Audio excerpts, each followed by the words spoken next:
It's always weird to me what becomes controversial for a time in medicine, but if you're pregnant, here are 3 things that you should not say no to when you're in the hospital with your newborn. The first is erythromycin eye ointment. This is an antibiotic ointment that a nurse is going to put on your baby's eyes within the first few hours of delivery. We do this to every baby, millions and millions of babies a year. The dirty secret is that the main goal here is to protect your child's eyeballs against gonorrhea and chlamydia. So you might say, hey, Dr. Williams, I don't have gonorrhea or chlamydia, so can we just skip this one? And I'm gonna tell you that my wife also doesn't have gonorrhea or chlamydia, and we still wanted this one done. Because the truth is, and no offense, the birthing canal is not a sterile environment, and your baby can pick up all kinds of other bacteria on the way out. Now, the American Academy of Pediatrics is actually currently looking at this one to see if it's worthwhile to treat all babies with this antibiotic eye ointment. There are some countries that do this routinely to everybody, and some countries that don't. I will say that in my opinion, the risks of not treating them with an antibiotic is a little bit more dangerous than the risks of the antibiotic itself. Second is a vitamin K shot. Now this one gets really controversial, and I honestly don't know why. We human beings cannot form blood clots, so there's a risk of a spontaneous brain bleed in newborns who don't have any vitamin K. And heaven forbid your baby can't form a blood clot and you get into a fender bender on the way home, or Aunt Millie lets baby tumble out of her lap, or whatever else might happen. And a lot of people will say, hey, Dr. Williams, there is a black box warning about vitamin K, and that makes me nervous. And you know what? They're not wrong. Here's the black box warning. The truth is, this warning is about anaphylactic reactions when giving adults large amounts of vitamin K, not the small doses that we're giving to your baby.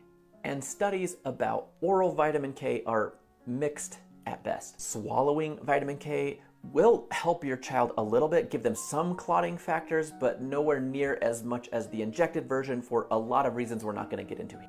I really struggle when parents refuse this one. The risks versus benefits to me are a no-brainer. Now, the third one is the hepatitis B vaccine. Now, we give this to all newborns since 1991 with the goal to completely eradicate hepatitis B from the population. We've seen a 90% reduction in hepatitis B in children since then. Listen, chronic hepatitis B is a terrible, lifelong disease that kills 1 in 4 kids who get it.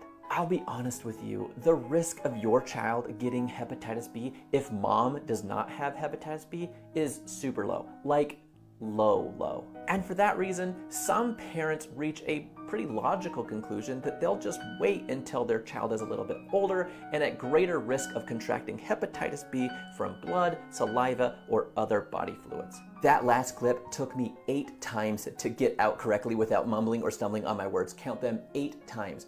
I am a TikTok rock star. Putting off the vaccine does ignore some risks. There's a lot of science here, and I don't want to lose you in the weeds, but delaying this one keeps your child unprotected during the very times when they're at the highest risk of converting a hepatitis B infection into a chronic and deadly disease. For my 2 cents and for my 5 kids, I just wanted them protected as soon as possible.